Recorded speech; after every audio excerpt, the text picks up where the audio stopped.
Episode 01 महाअंधकार, घमंड और कालगुरु की चेतावनी।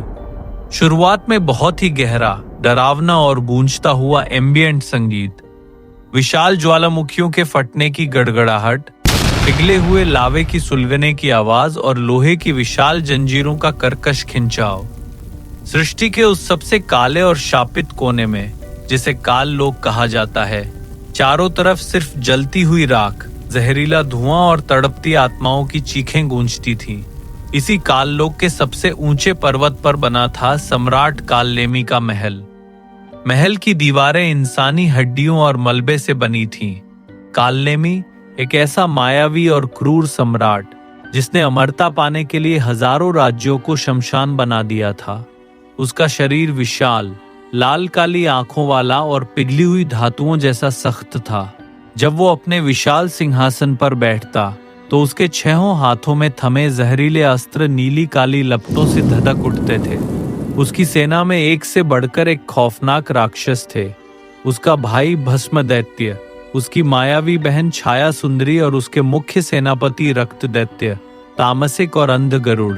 कालनेमी को अपनी अपरंपार शक्तियों और अपनी भयानक सेना पर बेन था। उसकी छहों हाथों में थमे जहरीले अस्त्र नीली काली लपटों से धधक उठते थे। उसकी सेना में एक से बढ़कर एक खौफनाक राक्षस थे। उसका भाई भस्म दैत्य, उसकी मायावी बहन छाया सुंदरी और उसके मुख्य सेनापति रक्त दैत्य तामसिक और अंध गरुड़। कालनेमी को अपनी अपरंपार शक्तियों और अपनी भयानक सेना पर बेइंतहा घमंड था। वो खुद को इस सृष्टि का साक्षात काल समझता था।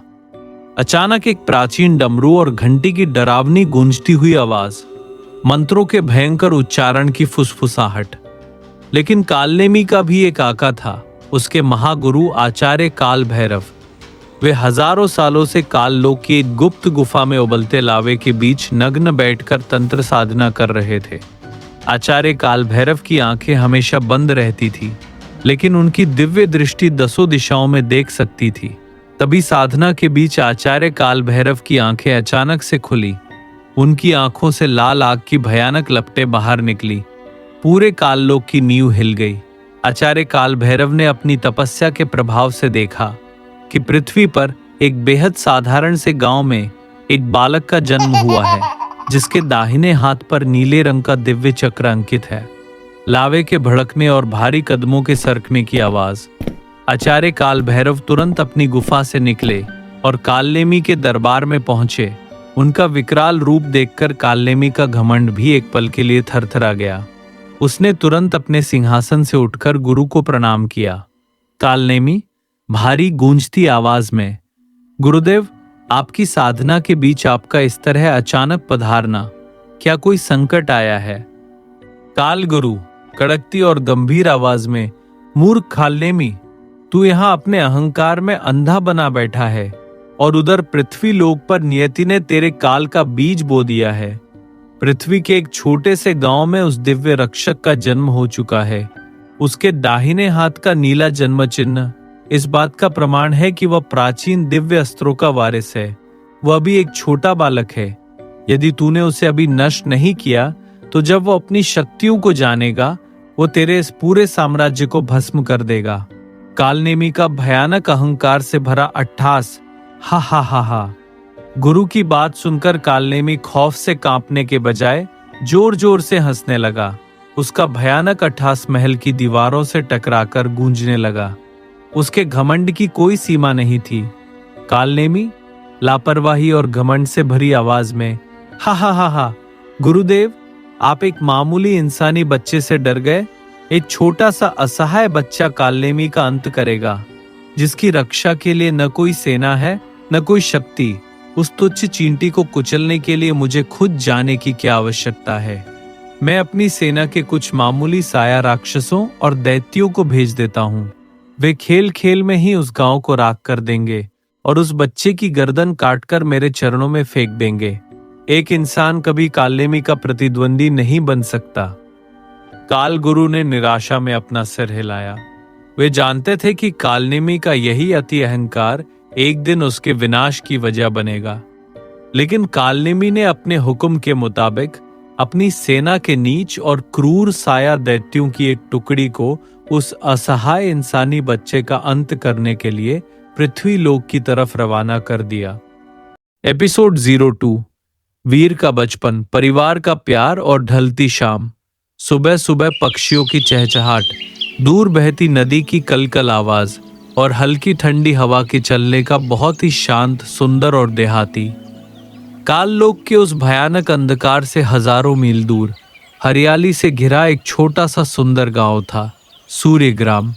यहाँ की हवाओं में मिट्टी की सोंधी खुशबू थी और यहाँ के लोग सीधे सादे और खुश मिजाज थे। इसी गांव के एक छोटे से मिट्टी और खपरेल के बने घर में रहता था हमारा वीर। वीर एक 19 साल का सुडौल और हंसमुख लड़का, जिसकी आंखों में बचपन की मासूमियत और सीने में एक सच्चा दिल था।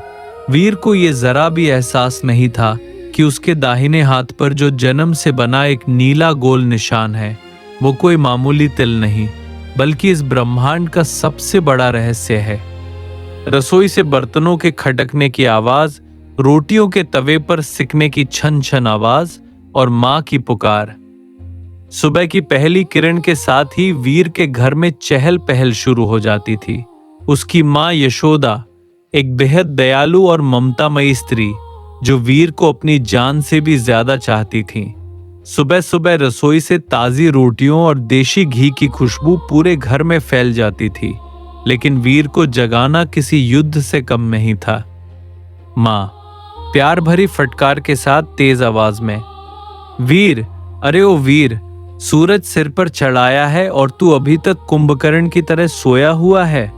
देख, तेरे पिताजी खेत पर जाने के लिए तैयार हो गए हैं और तू अभी तक बिस्तर में ही पड़ा है। जल्दी उठ, वरना आज नाश्ता नहीं मिलेगा। वीर चादर मुंह पर खींचते हुए उबासी लेते हुए, अरे माँ, 5 मिनट और सोने दो ना। रात को आर्य और दोस्तों के साथ देर तक बातें कर रहा था। छोटी बहन के पायल की छन छन आवाज और जोर से हंसने की आवाज। तभी कमरे में एंट्री होती थी वीर की 14 साल की छोटी बहन आन्या की। आन्या बेहद चुलबुली, नटखट और वीर की जान थी, लेकिन वीर को तंग करने का कोई भी मौका वो हाथ से नहीं जाने देती थी। आन्या वीर की चादर एक झटके में खींचते हुए चिढ़ाते हुए, उठो उठो आलसी भैया, माँ देखो, ये अभी भी सो रहा है। अगर ये ऐसे ही सोता रहा तो गांव की कोई लड़की इससे शादी नहीं करेगी। वीर गुस्से से उठकर बैठते हुए बहन को पकड़ने के लिए दौड़ते हुए, रुक तू आन्या, आज तेरी चोटी खींचकर तुझे मटकी पर न बिठाया तो मेरा नाम भी वीर नहीं। माँ देखो इसे, सुबह सुबह शुरू हो गई। आन्या माँ के पीछे छुपते हुए जीव चिढ़ाते हुए, पकड़ के दिखाओ, माँ बचाओ भैया, मुझे मार रहा है। पिता के भारी जूतों की आवाज और एक कड़क लेकिन प्यार भरी डांट। पिता गंभीर और कड़क आवाज में, क्या हो रहा है ये सुबह सुबह? वीर, तू 19 साल का हो गया है, लेकिन तेरी नादानियां अभी तक खत्म नहीं हुई। जाकर अपने हाथ मुंह धो और नाश्ता कर। आज तुझे मेरे साथ खेत पर जाना है और लाठियों का अभ्यास भी करना है। थाली पर परोसने की आवाज और खाना खाने का शांत माहौल। पिताजी की कड़क डांट सुनते ही वीर और आन्या दोनों एकदम शांत हो जाते। वीर के पिता रामदीन गांव के एक स्वाभिमानी किसान और कुशल लाठीबाज थे। वे वीर को अनुशासन सिखाने के लिए डांटते जरूर थे, लेकिन उनका दिल वीर के लिए प्यार से भरा था। थोड़ी देर में पूरा परिवार लकड़ी की चौकी पर एक साथ बैठकर नाश्ता करने लगा। माँ यशोदा प्यार से वीर की थाली में मक्खन से चुपड़ी रोटी और ताज़ा दूध का गिलास रखती। माँ वीर के बालों पर हाथ फेरते हुए, धीरे खा वीर, कोई छीन नहीं रहा। तू दिन भर दोस्तों के साथ दौड़ता भागता रहता है, थोड़ा अपने शरीर का ध्यान भी रखा कर। वीर मुंह में रोटी ठूंसते हुए मुस्कुराकर, माँ आपके हाथ के इस मक्खन रोटी के आगे तो स्वर्ग का भोजन भी बेकार है। पिताजी आज खेत से लौटते समय मैं आपके लिए जंगल से ताज़ा शहद लेकर आऊँगा। पिता हल्की मुस्कान दबाते हुए, शहद बाद में लाना, पहले खेत का काम निपटाना और शाम को गांव के अखाड़े में लाठी अभ्यास के लिए समय पर पहुंच जाना। शाम के समय लड़कों की चिल्लाने की आवाज़ें, लाठियों के आपस में टकराने की खटखट आवाज़ और हंसी मजाक। दिन भर खेत में काम करने के बाद शाम होते ही वीर अपने जिगरी दोस्तों आर्य और कबीर के साथ गांव के पीपल के पेड़ के पास अखाड़े में पहुंच जाता। तीनों दोस्त मिलकर मिट्टी में कुश्ती लड़ते, लाठियां चलाते और भाले फेंकने का अभ्यास करते। वीर लाठी चलाने में इतना फुर्तीला था कि दो दो दोस्त मिलकर भी उसे छू नहीं पाते थे। अभ्यास के बाद तीनों दोस्त नदी के किनारे ठंडी चट्टान पर बैठ जाते। ढलता हुआ लाल सूरज नदी के पानी में अपनी परछाई छोड़ रहा होता। आर्य नदी में कंकड़ फेंकते हुए, वीर तू लाठी इतनी तेज कैसे चला लेता है यार, कभी कभी लगता है तेरे हाथ में कोई जादू है। वीर अपने दाहिने हाथ के जन्म चिन्ह को देखते हुए हंसकर, क्या जादू भाई, ये तो बस रोज की मेहनत है। वैसे मुझे कभी कभी लगता है कि इस छोटे से गांव के बाहर भी एक बहुत बड़ी दुनिया है जहां न जाने क्या क्या रहस्य छिपे होंगे। शाम के समय गांव की घंटी बजने और गायों के वापस लौटने की आवाज। सूरज डूब चुका था और गांव में दिया बाती का समय हो गया था। वीर अपने दोस्तों से हाथ मिलाकर घर की तरफ चल पड़ा। रास्ते में गांव के बुजुर्गों को प्रणाम करता, बच्चों के साथ थोड़ा गेंद ताड़ी खेलता हुआ वो अपने घर के आंगन में दाखिल हुआ। आंगन में तुलसी के पौधे के पास माँ ने दिया जला रखा था। पूरे घर में धूप अगरबत्ती की शांत खुशबू फैली हुई थी। माँ आंगन में वीर को देखते ही प्यार भरी फटकार के साथ, आ गया मेरा राजकुमार, देख जरा धूल में पूरा कपड़ा गंदा करके आया है, जा पहले कुएं पर जाकर हाथ पैर धो ले, फिर गरम गरम खाना परोसती हूँ। वीर माँ को पीछे से गले लगाते हुए, माँ बहुत भूख लगी है, आज खाने में क्या बनाया है? माँ मुस्कुराते हुए, तेरे लिए तेरी मनपसंद कढ़ी चावल और गुड़ की खीर बनाई है, अब जल्दी से हाथ पैर धो के राजा। रात को पूरा परिवार एक साथ बैठकर खाना खाता। आन्या फिर से वीर की थाली से कढ़ी चुराने की कोशिश करती और वीर उसे चिढ़ाता। पिता रामदीन मुस्कुराते हुए अपनी पत्नी और बच्चों के इस निश्चल प्यार को देखते। खाना खाने के बाद घर की छत पर खुले आसमान के नीचे तारे गिनते हुए वीर सो जाता। ये वीर की वो छोटी सी बेहद खूबसूरत और खुशहाल दुनिया थी जहाँ कोई डर नहीं था, कोई खौफ नहीं था। लेकिन वीर को ये मालूम नहीं था कि खुशियों के ये दिन अब बहुत कम बचे थे। काललोक से उठी अंधकार की काली घटाएं धीरे धीरे इस हंसते खेलते सूर्यग्राम की तरफ बढ़ रही थी और वीर की यह मासूम दुनिया बहुत जल्द तबाही के मुहाने पर खड़ी होने वाली थी। दोस्तों, वीर की इस खुशहाल दुनिया और कालनेमी के उस खौफनाक परिचय का ये पहला पड़ाव आपको कैसा लगा?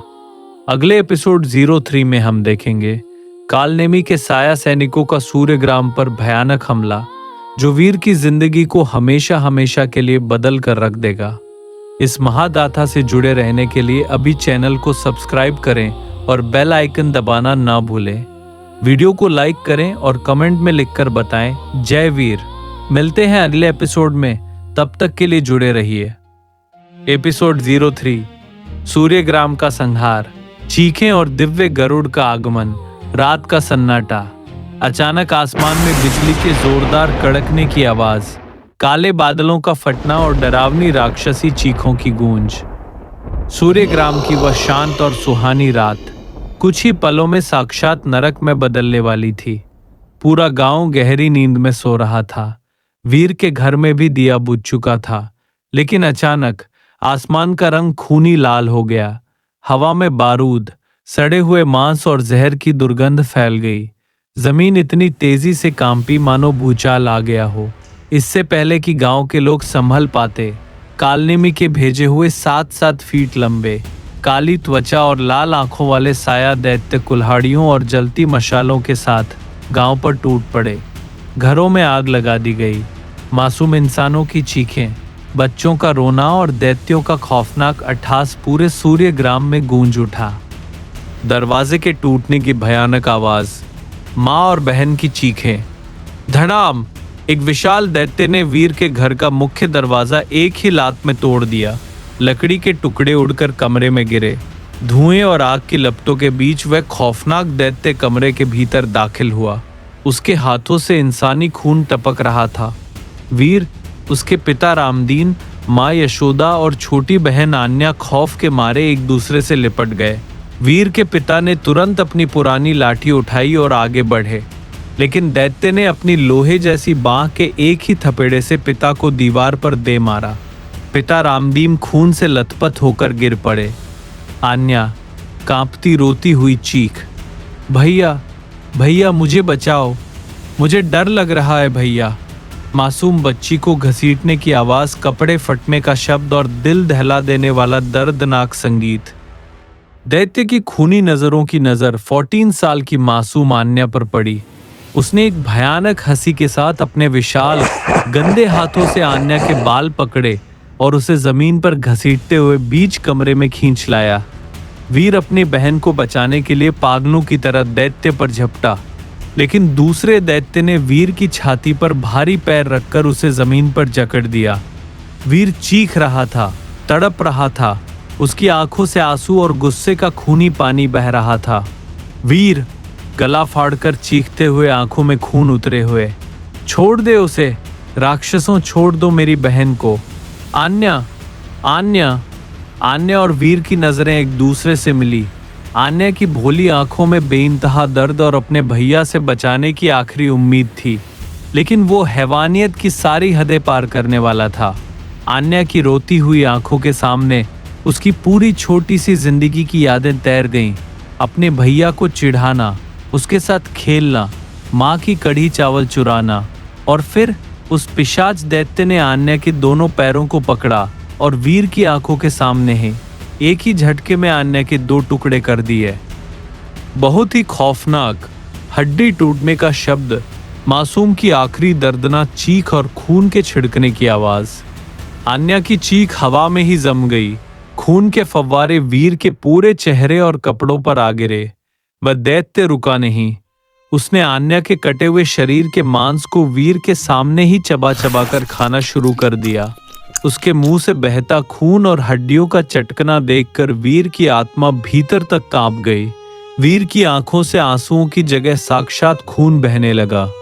माँ की रोने की दारुण चीख, अपनी 14 साल की बच्ची का ये हाल देखकर माँ यशोदा पूरी तरह अपना आपा खो बैठी। वे पागलों की तरह दैत्य पर झपटी। मेरी बच्ची, मेरे बच्चे को मार डाला। लेकिन उस निर्दयी दैत्य ने अपनी जहरीली कटार माँ यशोदा के पेट के पार उतार दी। माँ यशोदा तड़पते हुए जमीन पर गिर पड़ी। उनका खून बहकर आन्या के खून में मिलने लगा। माँ यशोदा अंतिम सांसें लेते हुए वीर की तरफ हाथ फैलाकर रुंधे गले से, वीर, तू जिंदा रहना मेरे बच्चे। पिता का अचानक उठना, लाठी का वार और भारी कसम। यह मंजर देखकर वीर के पिता रामदीन के भीतर जैसे कोई तूफान जाग उठा। उन्होंने अपनी बची कुची पूरी ताकत समेटी और जमीन से उठकर उस दैत्य की आंख में अपनी लाठी भोंक दी। दैत्य दर्द से बिलबिला उठा। पिता रामदीन ने तुरंत वीर की छाती से दूसरे दैत्य का पैर हटाया और वीर को उठाकर जमीन से खड़ा किया। पिता रामदीन आंखों में आंसू और सीने में आग लिए वीर को धक्का देते हुए, भाग वीर, भाग यहां से। तुझे अपनी मरी हुई बहन की कसम, तुझे इस तड़पती हुई मां की कसम, भाग यहां से। अगर तू जिंदा रहेगा तो इस पूरे कुल का बदला लेगा। भाग मेरे बच्चे, भाग। वीर रोते हुए पिता के गले से लिपटने की कोशिश में, नहीं पिताजी, मैं आपको छोड़कर नहीं जाऊंगा, मैं भी इनके साथ मरूंगा। पिता चीखते हुए, तुझे मेरी कसम वीर, भाग। पिता रामदीन ने वीर को जोर से घर के बाहर धकेल दिया और खुद अपनी नंगी तलवार लेकर उन तीनों दैत्यों के आगे खड़े हो गए। वीर अधमरी हालत में अपनी फटी हुई छाती और बहते हुए खून के साथ रात के अंधकार में जंगलों और पहाड़ों की तरफ पागलों की तरफ भागने लगा। पीछे से उसके घर के जलने का धमाका हुआ और उसके पिता की आखिरी चीख गूंजी। वीर के दौड़ने, हांफने की आवाज, पीछे से राक्षसों के भारी कदमों की अनुगूंज और खौफनाक बीजीएम। वीर नंगे पैर कांटों और नुकीली चट्टानों पर भाग रहा था। उसके शरीर से खून बह रहा था। उसके फेफड़े फटने वाले थे। उसकी आंखों के सामने रह रहकर आन्या के शरीर के 2 टुकड़े होना और मां के पेट में घुपी कटार दिखाई दे रही थी। भागते भागते वह काले पर्वत की एक विशाल हजारों फीट गहरी खाई के मुहाने पर पहुंचकर रुक गया। आगे अनंत खाई थी। और पीछे से 5 साया दैत्य अपनी खून से सनी कुल्हाड़ियों के साथ उसे घेर में आ चुके थे। अब कहाँ भागेगा कीड़े, तेरे पूरे परिवार का मांस बहुत स्वादिष्ट था, अब तेरी बारी है। वीर ने मुड़कर उन दैत्यों को देखा। उसकी आंखों में अब मौत का डर बिल्कुल खत्म हो चुका था। उसने आसमान की तरफ देखा, अपनी माँ, पिता और नन्ही आन्या को याद किया। वीर आंखों में खून और आंसू लिए बहुत ही ठंडी और शांत आवाज में, मैं वापस आऊंगा तुम सबको मिटाने के लिए। हवा की तेजी से बहने की आवाज, वीर का खाई में कूदना। इतना कहते ही वीर ने उस हजारों फीट गहरी खाई में छलांग लगा दी। वो तेजी से नीचे गिर रहा था। हवा का दबाव इतना तेज था कि गिरने के आधे रास्ते में ही वीर की चेतना खो गई और वो पूरी तरह बेहोश हो गया। ऊपर खड़े दैत्यों ने नीचे झांका, लेकिन खाई का तल पूरी तरह से घने काले अंधकार से ढका हुआ था। कुछ भी दिखाई नहीं दे रहा था। दैत्य आपस में बात करते हुए, इतनी गहरी खाई से कोई इंसानी कीड़ा जिंदा नहीं बच सकता। उसका शरीर नीचे पत्थरों पर चकनाचूर हो गया होगा। चलो सम्राट को खबर कर देते हैं कि काम पूरा हो गया। दैत्य वीर को मरा हुआ समझकर वहां से वापस लौट गए। नीली गूंजती जादुई रोशनी और पंखों के फड़फड़ाने की विशाल आवाज। लेकिन खाई की उस गहरी धुंध के बीच एक चमत्कार हुआ। जैसे ही बेहोश वीर का शरीर खाई की तलहटी से टकराने ही वाला था, उसके दाहिने हाथ का नीला जन्म चिन्ह अचानक एक महाज्वालामुखी की तरह चमक उठा। उस निशान से नीली जादुई रोशनी का एक विशाल बवंडर निकला और उस रोशनी के बीच से प्रकट हुआ एक विशाल अलौकिक दिव्य नीला गरुड़। गरुड़ की अलौकिक चीख और पंखों की सरसराहट। उस दिव्य गरुड़ ने अपनी पंखों को फैलाया और हवा में ही वीर के गिरते हुए शरीर को बहुत ही कोमलता से अपनी विशाल पीठ पर संभाल लिया। वीर की जान बच चुकी थी। वह नीला दिव्य गरुड़ उस काली खाई की गहराई में छिपी हुई एक गुप्त प्राचीन गुफा के रास्ते से होता हुआ एक बेहद विशाल, अलौकिक और सुनहरे खंडहर के भीतर दाखिल हुआ। गरुड़ के उतरने की भारी आवाज और पत्थर पर शरीर रखने का शब्द। उस खंडहर के बीचों बीच एक विशाल नक्काशीदार पत्थर की वेदी बनी हुई थी। दिव्य गरुड़ ने वीर को उस वेदी पर बहुत ही सावधानी से लिटा दिया। इसके बाद गरुड़ ने अपना सिर उस विशाल प्राचीन खंडहर के मुख्य दरवाजे की तरफ घुमाया और एक भारी गूंजती हुई अलौकिक आवाज में बोला, दिव्य गरुड़ गंभीर और गूंजती आवाज में, अब ये आपकी जिम्मेदारी है। मैंने अपना काम पूरा कर दिया। रोशनी के सिकुड़ने की आवाज। इतना बोलते ही वह विशाल गरुड़ नीली रोशनी में सिमटकर वापस वीर के हाथ के उसी जन्म चिन्ह में विलीन हो गया। बहुत ही दिव्य, शांत और अलौकिक संगीत, बंसी और घंटी की मधुर गूंज। गरुड़ के विलीन होते ही उस विशाल खंडहर की दीवारों से एक पारदर्शी, अलौकिक दिव्य सफेद आभा, डिवाइन ऑरा बहने लगी। खंडहर के मुख्य दरवाजे की रोशनी से धीरे धीरे एक महान साया आगे बढ़ा। वे सफेद मखमली वस्त्र पहने हुए थे। उनकी बर्फ जैसी सफेद लंबी दाढ़ी उनकी छाती तक आ रही थी। उनके एक हाथ में एक लंबी प्राचीन छड़ी थी, जिसके ऊपरी हिस्से पर एक नारंगी रंग का चमकीला क्रिस्टल जड़ा हुआ था और उस क्रिस्टल के ठीक ऊपर हवा में 7 दिव्य अग्नियां बिना किसी सहारे के निरंतर जल रही थी। उनकी आंखें किसी अथांग समंदर की तरह गहरी लेकिन बेइंतहा शांत थीं और उनके दूसरे हाथ में सुशोभित थी एक चमकीली प्राचीन सुनहरी किताब। धीमी, रहस्यमयी और रोमांचक आवाज में, वह अलौकिक महर्षि कौन थे? क्या वे इस खंडहर के रक्षक थे या वीर के गुरु? और जब वीर इस भयानक सदमे के बाद अपनी आंखें खोलेगा तो इस प्राचीन खंडहर में उसका क्या नया भाग्य लिखा जाएगा? दोस्तों, सूर्यग्राम का ये खौफनाक संहार और इस महर्षि का ये आगमन आपको कैसा लगा? अगले एपिसोड 04 में हम देखेंगे प्राचीन खंडहर का पहला कड़ा इम्तिहान और दिव्य आत्मा से मिलन।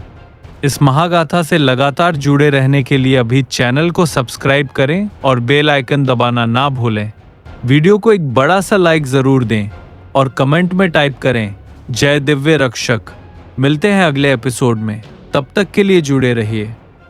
एपिसोड 04 टपोरी फॉक्स, पहला कमरा और वजनदार परीक्षा। शुरुआत में बहुत ही शांत, दिव्य और अलौकिक संगीत, फिर अचानक जमीन के भीतर एक नीली रोशनी का प्रवेश और वीर की गहरी सांसें लेने की आवाज हफ्ते हुए। वे श्वेत वस्त्रधारी महर्षि कोई साधारण संत नहीं थे। वे देवलोक के सबसे महान सूर्य गुरुकुल के मुख्य आचार्य थे। हजारों साल पहले देवलोक की काली शक्तियों ने एक बहुत बड़े षड्यंत्र में फंसाकर उनका शरीर नष्ट कर दिया था, लेकिन उनके पुण्य और तपस्या का एक अंश इस प्राचीन खंडहर में उस सुनहरी किताब के भीतर जीवित था। आचार्य ने देखा कि वीर का शरीर और मन पूरी तरह टूट चुका था। अगर वे अभी उसके सामने आते तो अपनी माँ और बहन के खोने के गम में डूबा वीर उन्हें कोई कालनेमी का नया मायाजाल समझकर अपनी चेतना का दरवाजा बंद कर लेता। इसीलिए आचार्य चुपचाप एक नीली रोशनी की किरण बनकर वीर के मस्तक में प्रवेश कर गए। उन्होंने वीर की चेतना, कॉन्शियसनेस के भीतर एक नया जादुई आयाम, न्यू डायमेंशनल रेल्म बनाना शुरू कर दिया। एक ऐसी गुप्त दुनिया जहां वीर आगे चलकर साधना करने वाला था। जादुई रोशनी का चमकना और फिर एक छोटे से जानवर के खर्राटे लेने की फनी आवाज, शूर शूर शूर, खर्रर। ऋषि ने वीर की रक्षा और उसका मन बहलाने के लिए देवलोक के एक अति दुर्लभ दिव्य फॉक्स, डिवाइन फॉक्स को जागृत करके वहां छोड़ दिया था। यह कोई आम लोमड़ी नहीं थी। इसके पास 9 पूंछों की शक्ति थी, जो अभी सिर्फ एक छोटी सी पूंछ के रूप में दिख रही थी।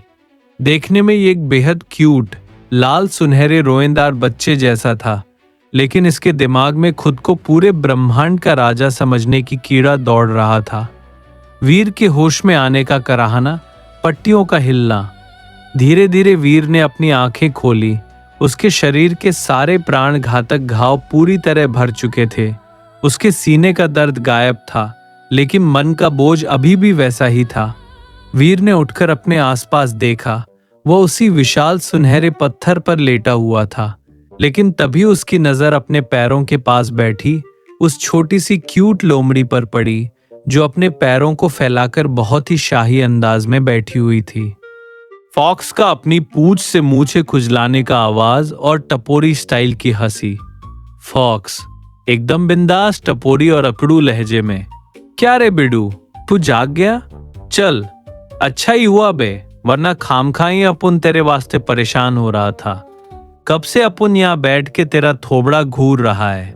वैसे अपुन का नाम, चल छोड़, तेरे को नाम जान के क्या करने का है? तू कौन सा अपुन को बिरयानी खिलाने वाला है? भयानक डरावना ड्रामा म्यूजिक, तड़क। वीर का सिर पहले से ही अपनों के खोने के गम से भारी हो रहा था। उसने जब एक छोटे से क्यूट फॉक्स को अपने 2 पैरों पर खड़े होकर इंसानों जैसी टपोरी भाषा में बड़े बड़े डायलॉग झाड़ते देखा, तो उसके होश उड़ गए। उसकी आंखें फटी की फटी रह गई। वीर कांपती आवाज में पीछे हटते हुए, तू बोल रहा है? भूत, भूत, मायावी राक्षस।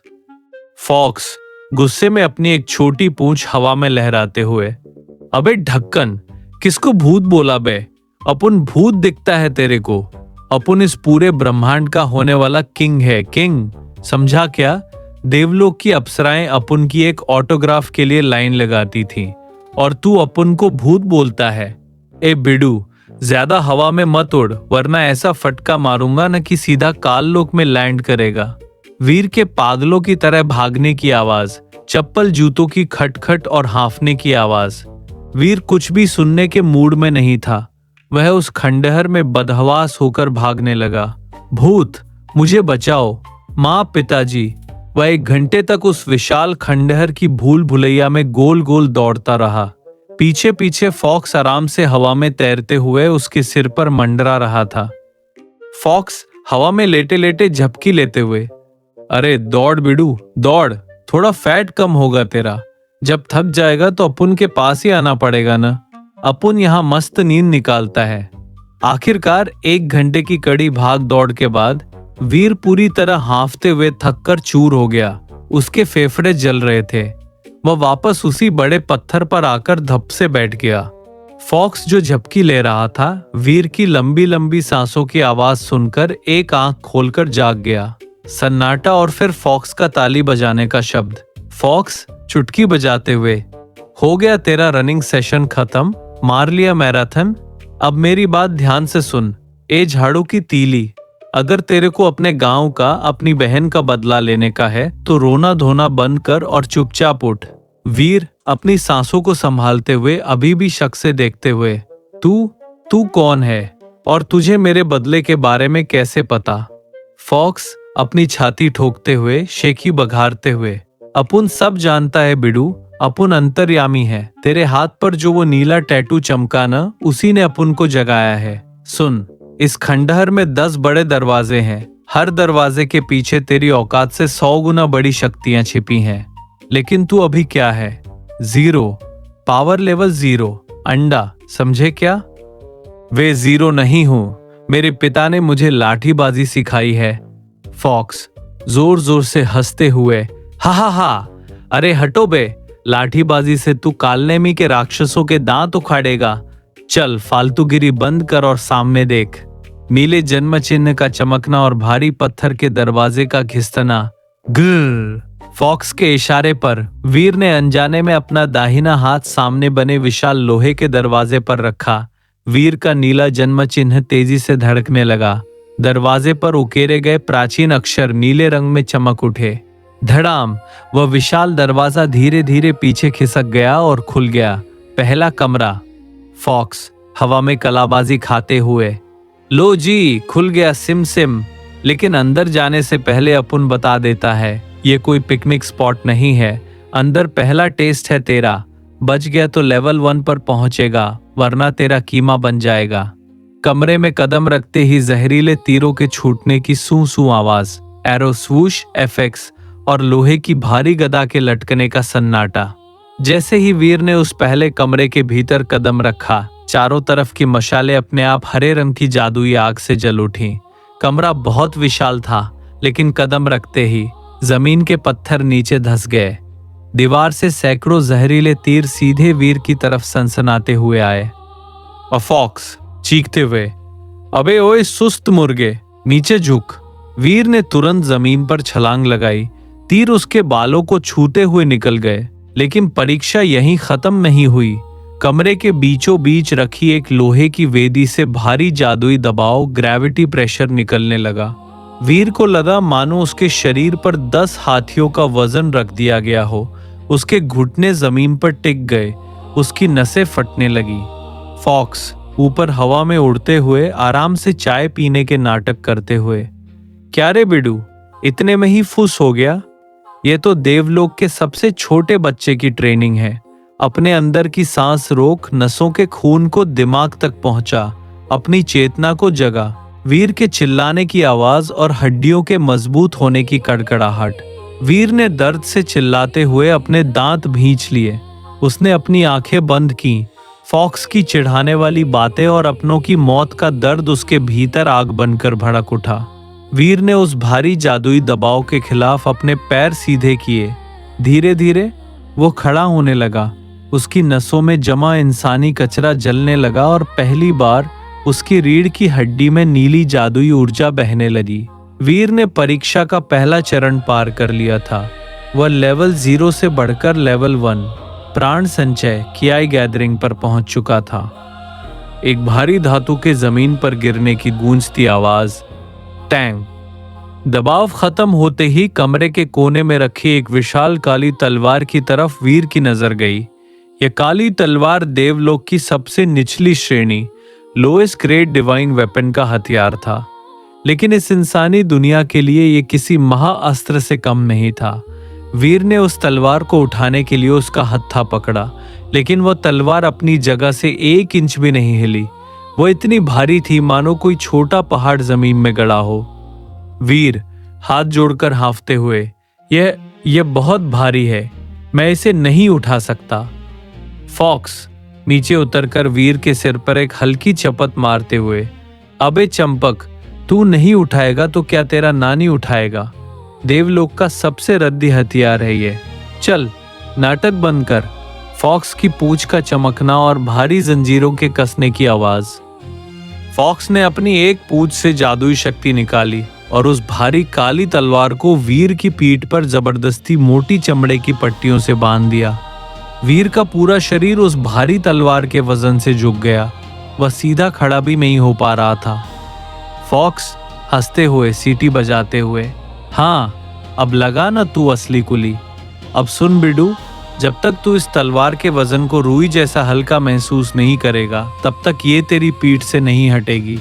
ये तेरी वज्र ट्रेनिंग है। कमरे के दूसरे कोने में 2 चीजें और रखी थी। एक कांच की शीशी में उबलता हुआ नीला जादुई तरल, मिस्टिक लिक्विड, और एक पुरानी चमड़े की थैली में अग्नि बीज जड़ी बूटी। फॉक्स ने अपनी पूंछ से उठाकर वे दोनों चीजें वीर की तरफ फेंक दी। फॉक्स गंभीर होकर, ये जो नीला लिक्विड है ना, इसको पी ले। तेरी फटी हुई नसों को लोहे जैसा मजबूत बनाएगा। और वो जो जड़ी बूटी है उसको चबा जाना, तेरे फेफड़ों में आग जगाएगी। अगले कमरे का दरवाजा तब तक नहीं खुलेगा जब तक तू इस भारी तलवार को हवा में 10,000 बार नहीं घुमाएगा। गंभीर, धीमी और सस्पेंसिव आवाज में। वीर का पावर लेवल 1 तो शुरू हो गया था, लेकिन पीठ पर उस भारी काली तलवार का बोझ और फॉक्स की ये खौफनाक ट्रेनिंग वीर का क्या हाल करने वाली थी। क्या वीर उस भारी तलवार को उठा पाएगा? और ऋषि आग्नेय की आत्मा वीर के भीतर कौन सी नई दुनिया का निर्माण कर रही थी? एपिसोड 05, खूनी पसीना, पीठ पर पहाड़ और 3 महीने का अग्नि सफर। शुरुआत में पत्थरों पर भारी धातु के घिसटने की कर्कश आवाज, चर्र चर्र, वीर की टूटी हुई भारी सांसों की गूंज और हड्डियों के चरमराने का शब्द। पृष्ठभूमि में एक बहुत ही धीमा, थका देने वाला और तनावपूर्ण वायलिन संगीत। उस प्राचीन खंडहर के पहले कमरे की नम और ठंडी हवा में सिर्फ एक ही आवाज गूंज रही थी, वीर के कांपते कदमों की और जमीन पर गिरते उसके खूनी पसीने की। सामने उस पत्थर की वेदी पर बंधी वह भारी काली तलवार शांत खड़ी थी। वह देवलोक की सबसे निचली श्रेणी का हथियार जरूर थी, लेकिन इस नश्वर संसार के एक साधारण इंसान के लिए वह किसी भारी पहाड़ से कम नहीं थी। वीर अपने दोनों हाथों से उस तलवार की मूठ को पकड़ता, अपनी रीढ़ की हड्डी को सीधा करने की कोशिश करता, लेकिन तलवार टस से मस नहीं होती थी। उसका वजन इतना क्रूर था कि वीर का एक एक जोड़ चटकने की कोशिश करता, लेकिन तलवार टस से मस नहीं होती थी। उसका वजन इतना क्रूर था कि वीर का एक एक जोड़ चटकने लगता था। फॉक्स कमर पर हाथ रखकर मूछें हिलाते हुए, क्या रे बिडू, फिर पसर गया? अपुन ने पहले ही बोला था ना, जब तक तू प्राण जागृति स्तर के 8वें या 9वें पायदान पर नहीं पहुंचता और तेरे पास देवलोक की भूतत्व तकनीकें नहीं होंगी, तब तक इस तलवार से युद्ध लड़ना तो दूर, तू इसे हवा में घुमाने का सपना भी नहीं देख सकता। अभी तेरा काम सिर्फ एक है, इसे अपनी पीठ पर लादना सीख, इसे अपने शरीर का हिस्सा बना। वीर दांत भींचते हुए, जमीन पर मुंह के बल गिरते हुए, ये नहीं उठ रही। मेरी पीठ की चमड़ी छिल चुकी है। ऐसा लगता है मानो कोई गर्म जलता हुआ पत्थर मेरी रीढ़ पर रख दिया गया हो। फॉक्स आवाज में कड़वाहट और सच्चाई लाते हुए, दर्द हो रहा है तो होने दे बिडू। जब कालेमी के राक्षस तेरी नन्ही बहन आन्या के टुकड़े कर रहे थे, तब उसे कितना दर्द हुआ होगा। सोच, अगर उस नफरत की आग में तू अपनी इस चमड़ी को फौलाद नहीं बना सकता, तो तू कभी उस काल लोक की छाती पर पैर नहीं रख पाएगा। चमड़े के मोटे पट्टों के कसने की आवाज और वीर की चीख, आह! फॉक्स ने अपनी जादुई पूंछ से उस भारी काली तलवार को वीर की पीठ पर मोटे चमड़े के पट्टों से कसकर बांध दिया। जैसे ही तलवार का पूरा वजन वीर की पीठ पर आया, वीर के घुटने जमीन से टकराए, उसका सिर पत्थरों से जा लगा और मुंह से खून का एक कतरा निकलकर जमीन पर बिखर गया। वीर के लिए सीधा खड़ा होना भी नामुमकिन था। वह जमीन पर रेंगता, एक कदम आगे बढ़ाता और धड़ाम से नीचे गिर जाता, लेकिन वह रुकता नहीं था। वह रोता, चिल्लाता, अपने पिता की उस आखिरी कसम को याद करता और फिर से अपने कांपते हाथों के सहारे उठने की कोशिश करता। खंडहर के भारी पत्थर के दरवाजे के बंद होने और जंगल की हवाओं की सनसनाहट। पहला महीना, खंडहर से बाहर का पहला खूनी कदम। खंडहर के पहले कमरे से बाहर निकलकर उस घने आदिम जंगल के कच्चे रास्ते पर आने में ही वीर को पूरा 1 महीना लग गया। 1 महीना जिसमें दिन और रात का कोई फर्क नहीं था। वीर साधारण लोहे की तलवार से दिन में 5000 बार बुनियादी वार और बचाव का अभ्यास करता और बाकी समय उस भारी काली तलवार को अपनी पीठ पर लादे लादे जंगल के कांटों और पत्थरों पर रेंगता रहता। पहले महीने में उसकी पीठ की पूरी चमड़ी उधड़ गई थी। पट्टों के नीचे का मांस सड़ने लगा था। खून रिसकर उसके कपड़ों से चिपक जाता था। जब भी वह आराम करने के लिए बैठता, वह तलवार उसे पीछे की तरफ खींच लेती और वह पत्थरों पर लुढ़क जाता। रात के समय जंगल में जंगली भेड़ियों के रोने की आवाज, अलाव की चटक चटक। दूसरा महीना, शरीर का टूटना और हड्डियों का फौलाद बनना। दूसरा महीना शुरू हुआ। अब वीर उस घने जंगल के बीचों बीच था। जंगल के ऊंचे ऊंचे पेड़ सूरज की रोशनी को जमीन तक नहीं पहुंचने देते थे। हर कदम पर दलदल, फिसलन भरी काई और नुकीली चट्टानें थीं। वीर उस भारी तलवार के साथ रोज सिर्फ आधा कोस, लगभग 1.5 किलोमीटर ही चल पाता था। हर 10 कदम के बाद उसकी सांसें फूल जाती थी, फेफड़ों में आग की तरह जलन होती थी और वह जमीन पर लेट जाता था। फॉक्स पेड़ की डाल पर बैठकर सिर्फ उस पर नजर रखता था। जब भी कोई छोटा जंगली सियार या जहरीला सांप हमला करता, वीर अपनी कमर पर लटकी साधारण लोहे की तलवार से लड़ता। उस भारी वजन के साथ साधारण तलवार चलाना इतना मुश्किल था कि वीर की गति बहुत धीमी हो जाती थी और उसे कई बार जंगली जानवरों के पंजों के गहरे घाव सहने पड़ते थे। वीर रात को अलाव के पास अपनी पीठ पर जड़ी बूटी लगाते हुए कांपते हाथों से 2 महीने हो गए, लेकिन अभी भी जब मैं इस तलवार को अपनी पीठ पर कसता हूं तो मेरी आंखों के आगे अंधेरा छा जाता है। फॉक्स धीमी और शांत आवाज में, लेकिन बिडू, तूने ध्यान दिया? पहले महीने में तू 2 कदम चल के गिरता था, आज तू 50 कदम बिना गिरे चल रहा है। तेरी हड्डियां इस वजन को स्वीकार कर रही हैं। तेरी नसें अब साधारण इंसान जैसी नहीं रहीं, वे इस भारी दबाव में पत्थर की तरह सख्त हो रही हैं। तीसरे महीने की शुरुआत, तेज हवाओं के चलने और पेड़ों के पतले होने की आवाज। तीसरा महीना, जंगल का आखिरी छोर और रेगिस्तान की दहलीज। तीसरा महीना बीतते बीतते वीर के शरीर में एक अद्भुत बदलाव आ चुका था।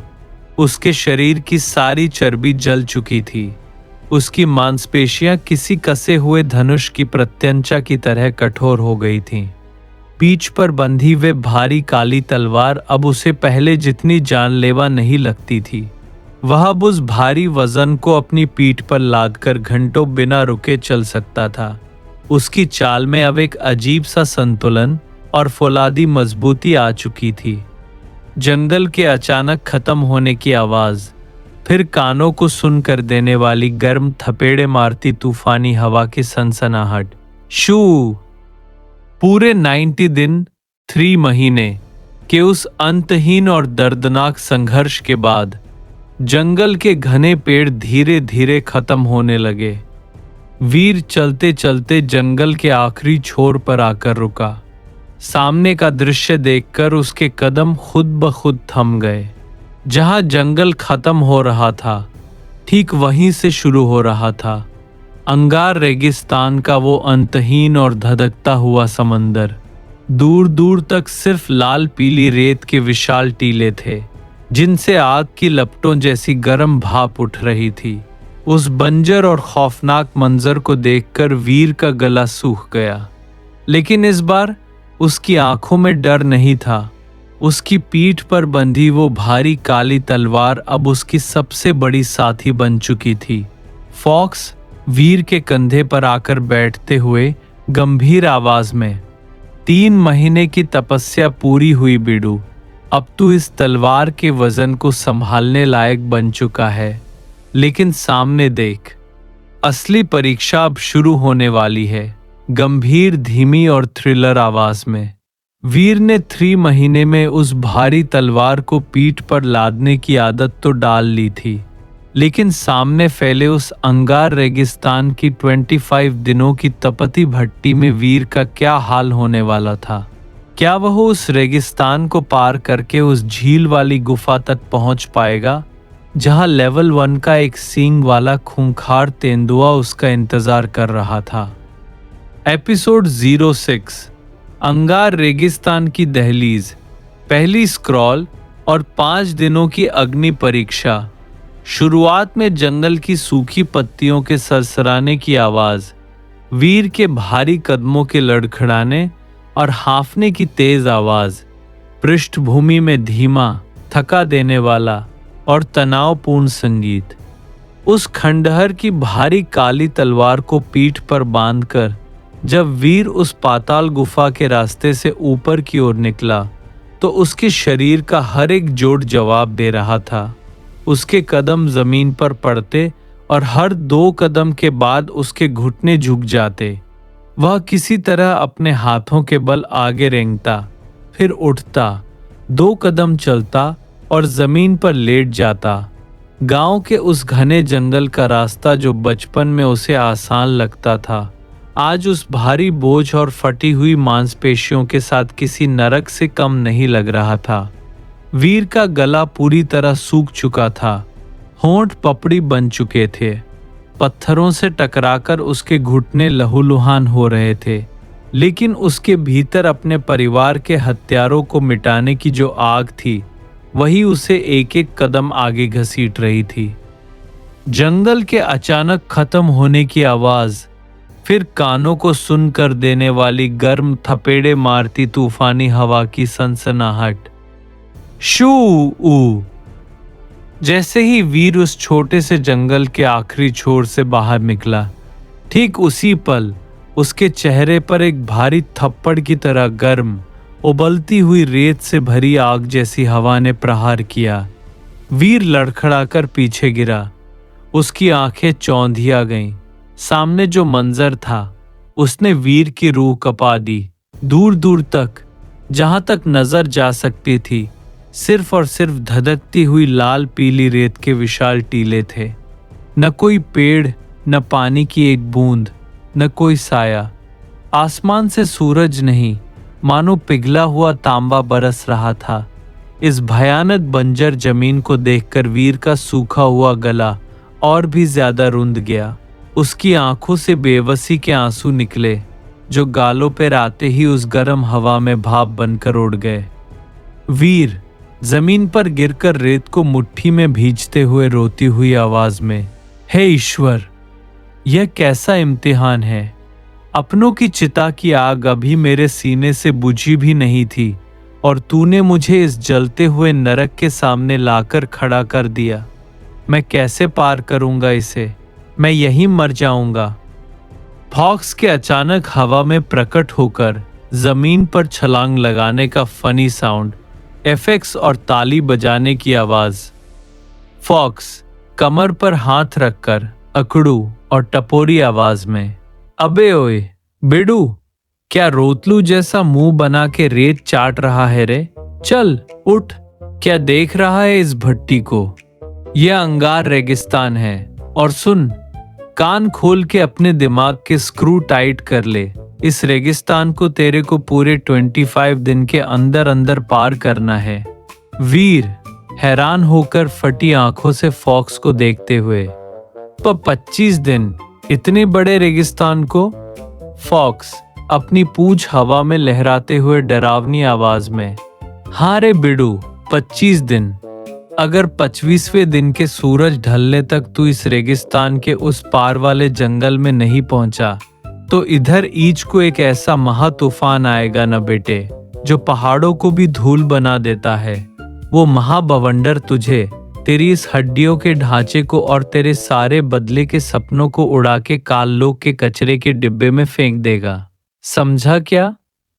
फॉक्स के अचानक हवा में प्रकट होकर जमीन पर छलांग लगाने का फनी साउंड, एफेक्ट्स और ताली बजाने की आवाज। फॉक्स कमर पर हाथ रखकर अकड़ू और टपोरी आवाज में, अबे ओए बिडू, क्या रोतलू जैसा मुंह बना के रेत चाट रहा है रे? चल उठ, क्या देख रहा है इस भट्टी को? ये अंगार रेगिस्तान है। और सुन, कान खोल के अपने दिमाग के स्क्रू टाइट कर ले। इस रेगिस्तान को तेरे को पूरे 25 दिन के अंदर अंदर पार करना है। वीर हैरान होकर फटी आंखों से फॉक्स को देखते हुए, तो 25 दिन इतने बड़े रेगिस्तान को? फॉक्स अपनी पूंछ हवा में लहराते हुए डरावनी आवाज में, हाँ रे बिडू, 25 दिन। अगर 25वें दिन के सूरज ढलने तक तू इस रेगिस्तान के उस पार वाले जंगल में नहीं पहुंचा तो इधर ईच को एक ऐसा महा तूफान आएगा ना बेटे, जो पहाड़ों को भी धूल बना देता है। वो महाबवंडर तुझे, तेरी इस हड्डियों के ढांचे को और तेरे सारे बदले के सपनों को उड़ा के काललोक के कचरे के डिब्बे में फेंक देगा। समझा क्या? डाकुओं का खूनी शिकंजा, फाड़ते हुए वार और 7 स्तरों का रहस्य। रात के सन्नाटे में रेगिस्तान की बर्फीली हवा की सीटी जैसी आवाज, अलाव में जलती सूखी झाड़ियों की चटक चटक आवाज, पृष्ठभूमि में एक गहरा, रहस्यमयी और धीमा बीजीएम। दिन 6 से दिन 10 का सफर। अंगार रेगिस्तान का छठा दिन ढल चुका था। सूरज के डूबते ही वह तपती हुई रेत बर्फ की तरह ठंडी हो गई थी। एक सूखे पथरीले टीले की आड़ में वीर ने रात बिताने के लिए सूखी लकड़ियों और रेगिस्तानी झाड़ियों से एक छोटा सा अलाव जलाया था। वीर की हालत देखकर किसी का भी कलेजा कांप उठता। उसकी दोनों हथेलियां छिल चुकी थी, अंगूठे के पास से खून रिसकर सूख चुका था और उसके फटे हुए कुर्ते से उसकी छाती की पसलियां साफ दिखाई दे रही थी। पीठ पर बंधी वह भारी काली तलवार जमीन पर रखी थी। वीर हांफते हुए आग के पास बैठा। उसके सामने वह छोटा सा फॉक्स अपनी एक पूंछ को आग पर सेकते हुए आराम से लेटकर मूछें हिला रहा था। वीर के गहरी सांस लेने और पानी की आखिरी बूंद पीने की आवाज। वीर ने अपनी चमड़े की कुप्पी को उल्टा किया। पानी की सिर्फ एक आखिरी बूंद उसकी सूखी जीभ पर गिरी। वीर ने अपनी दुखती गर्दन को सहलाया और बहुत ही थकी हुई लेकिन जिज्ञासु नजरों से उस फॉक्स को देखा। वीर धीमी और गंभीर आवाज में, फॉक्स, तुम जब से मिले हो बार बार मुझे ताना मारते हो कि मैं अभी लेवल 1 पर भी नहीं पहुंचा हूं। मैं शून्य हूं। मुझे बताओ, ये लेवल्स का खेल क्या है? इस दुनिया में इंसान की ताकत कहां तक जा सकती है? और मुझे कालनेमी तक पहुंचने के लिए कितने स्तर पार करने होंगे? फॉक्स अपनी पूंछ को झटका देकर बैठते हुए, टपोरी से अचानक गंभीर होते हुए, अरे बिडू, आखिरकार तेरे उस छोटे से दिमाग में सही सवाल आया। कान खोल के सुन, जिस दुनिया में तू जी रहा है इसमें ताकत के कुल 7 बड़े स्तर, रैल्म्स होते हैं और हर एक बड़े स्तर के अंदर 10 छोटे छोटे उप स्तर, सब लेवल्स होते हैं। जादुई रोशनी का वातावरण जैसे शब्दों में ज्ञान की अलौकिक गूंज हो। फॉक्स, पहला स्तर है मानव स्तर, ह्यूमन रैल्म। इसमें 1 से लेकर 10 लेवल होते हैं। तू अभी इसी के लेवल 0 पर घिसट रहा है। जब तू इस मानव स्तर के पूरे 10 लेवल पार कर लेगा तब जाके तू इस नश्वर दुनिया के आम इंसानों से ऊपर उठेगा। इसके बाद आता है दूसरा स्तर, प्राण जागृति स्तर, जहां इंसान अपने भीतर की जादुई ऊर्जा को छू पाता है। तीसरा है भूतत्व स्तर, चौथा आकाशी योद्धा स्तर, पांचवा दिव्य अग्नि स्तर, छठा महर्षि स्तर और सातवां सबसे अंतिम और भयानक स्तर अमर सम्राट स्तर। कालनेमी और उसके मुख्य राक्षस 5वें और 6ठे स्तर पर बैठे हैं। बिडू, और तू अभी पहले स्तर के पहले पायदान पर पैर रखने के लिए खून बहा रहा है। फॉक्स के इन शब्दों ने वीर के दिमाग के सारे कपाट खोल दिए। वीर को समझ आ गया कि उसका सफर कितना विशाल, कितना अंतहीन और कितना खूनी होने वाला था। लेकिन इससे पहले कि वीर कुछ और पूछता, रात के अंधेरे को चीरती हुई एक जहरीली सनसनाहट हवा में गूंज उठी। एक जहरीले बाण के हवा को चीरने की आवाज और वीर के कंधे से टकराने का खौफनाक शब्द। खच। दिन 7 की खूनी रात, डाकुओं का हमला। अचानक एक लोहे का नुकीला बाण सीधे आकर वीर के बाएं कंधे में धंस गया। मांस के फटने और हड्डी से टकराने की एक भयानक आवाज आई। खच। वीर के मुंह से दर्द की एक खौफनाक चीख निकली। वीर कंधे को पकड़ते हुए जमीन पर लुढ़कते हुए, आह! घोड़ों की टापों की गड़गड़ाहट, मशालों की रोशनी और खूंखार डाकुओं के अट्ठास की आवाज। टीले के पीछे से 8 खूंखार रेगिस्तानी नरभक्षी डाकू, डेजर्ट बैंडिट्स, अपनी नंगी टेढ़ी तलवारों और भालों के साथ कूद पड़े। उनके चेहरे पर कटे हुए इंसानों के कंकाल बंधे थे और उनकी आंखों में वहशी दरिंदगी नाच रही थी। उनका सरदार, एक 7 फीट लंबा दाढ़ी वाला दरिंदा जिसके हाथ में एक विशाल कुल्हाड़ी थी, आगे बढ़ा।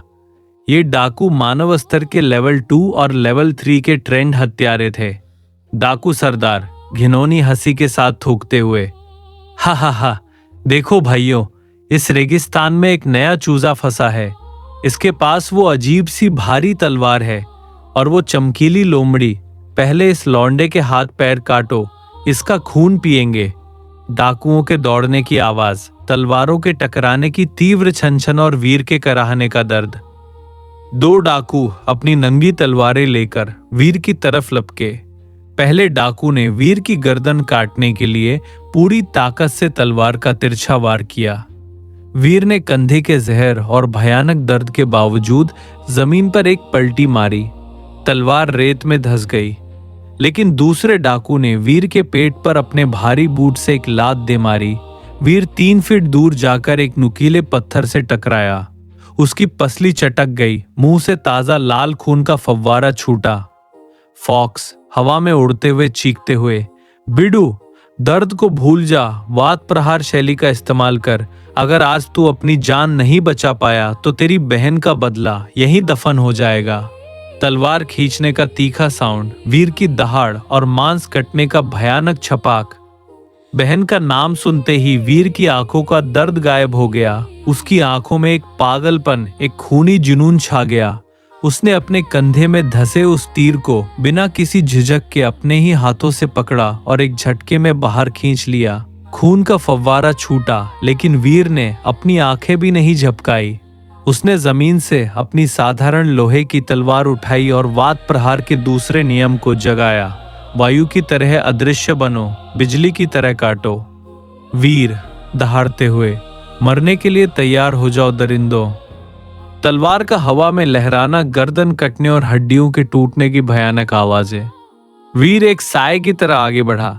पहले डाकू ने जैसे ही अपनी तलवार उठाई, वीर ने उसके हाथ के नीचे से अपनी तलवार का पैना सिरा घुसा दिया।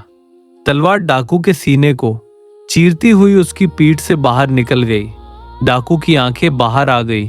उसके मुंह से झाग और खून निकला और वह वहीं ढेर हो गया। वीर रुका नहीं। उसने उसी गति में अपनी तलवार को खींचा और दूसरे डाकू की गर्दन पर एक गोल प्रहार किया। छपाक!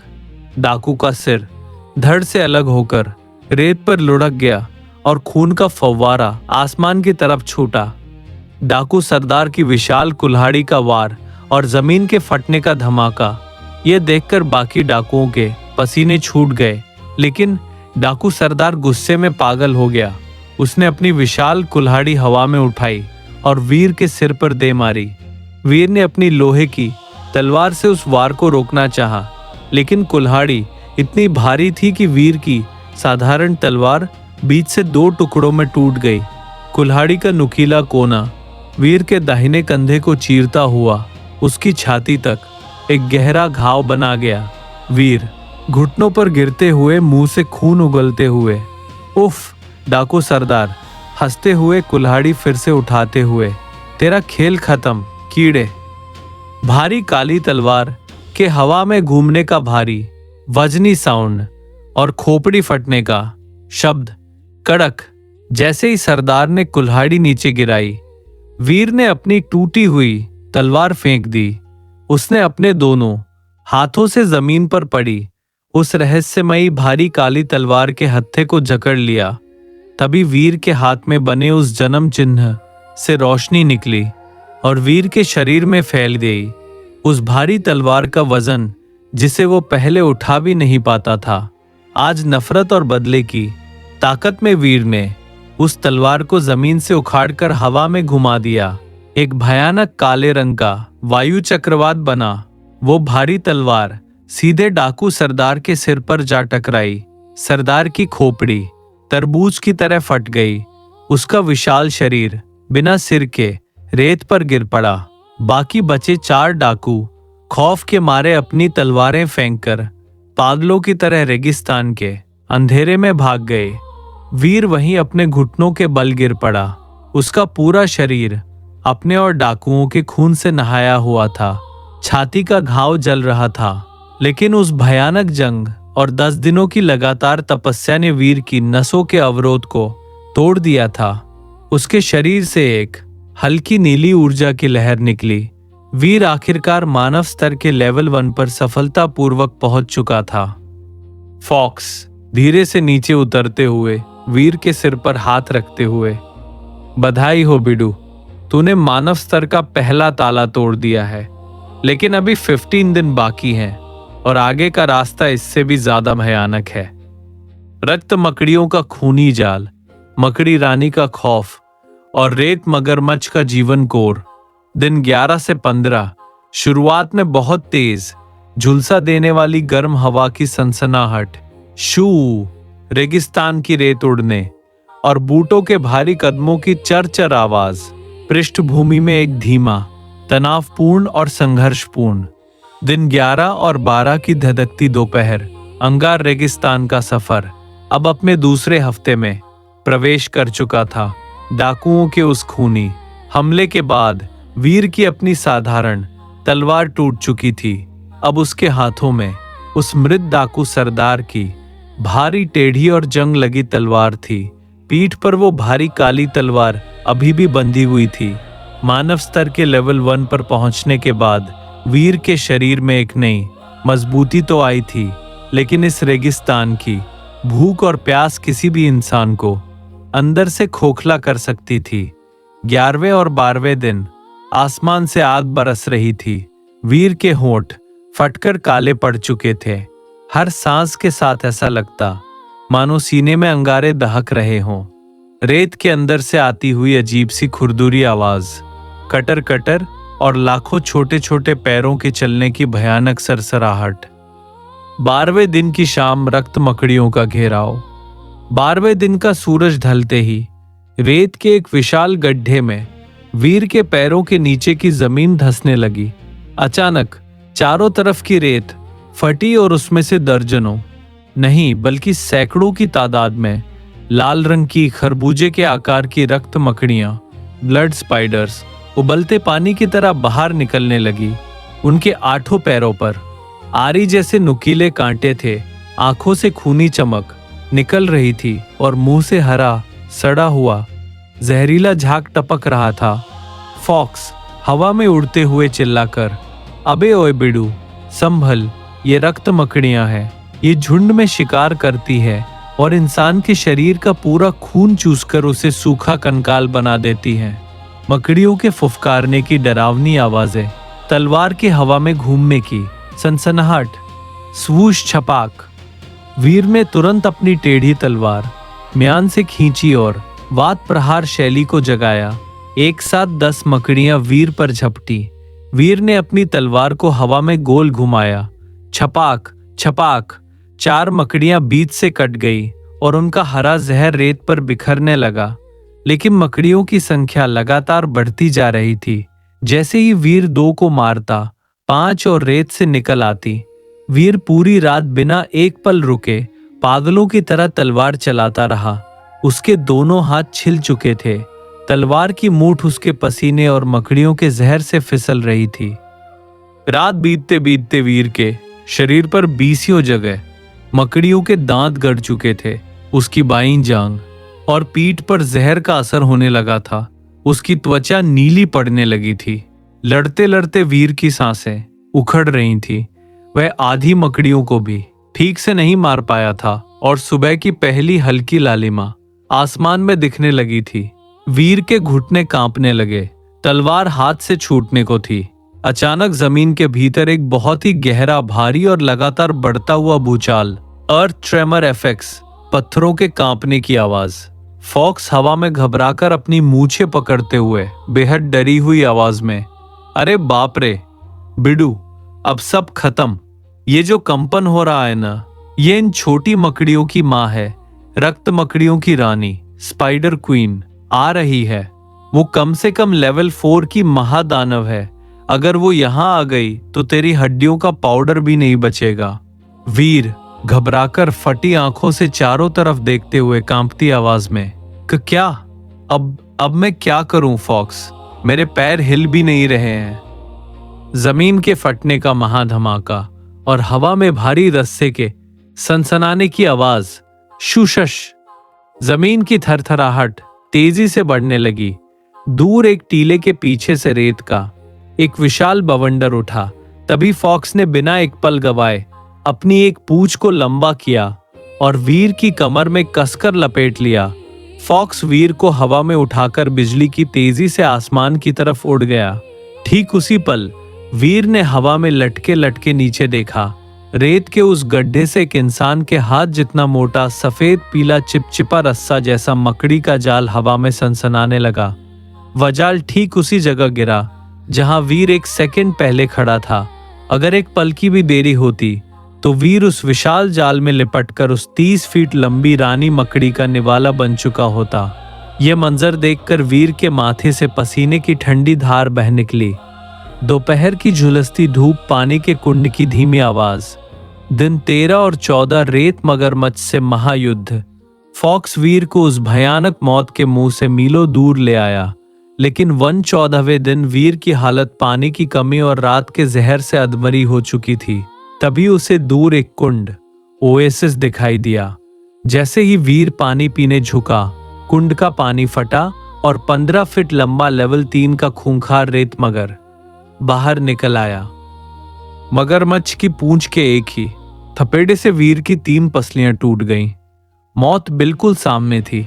लेकिन तभी फॉक्स ने अपनी पूंछ से एक नीली जादुई ऊर्जा वीर के सीने में उतारी।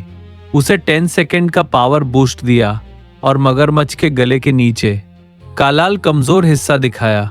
वीर ने अपनी पूरी बची हुई जान लगाकर उस टेढ़ी तलवार को मगरमच्छ के गले के उस लाल हिस्से में घोंप दिया। गर्म बदबूदार काले खून का फव्वारा छूटा और वे विशाल दानव तड़पकर ढेर हो गया। मांस के कटने और खून के छलकने की घिनौनी आवाज। जीवन कोर बीस्ट कोर का खौफनाक रहस्य। वीर हांफते हुए उस मरे हुए दानव के पास जमीन पर पड़ा था।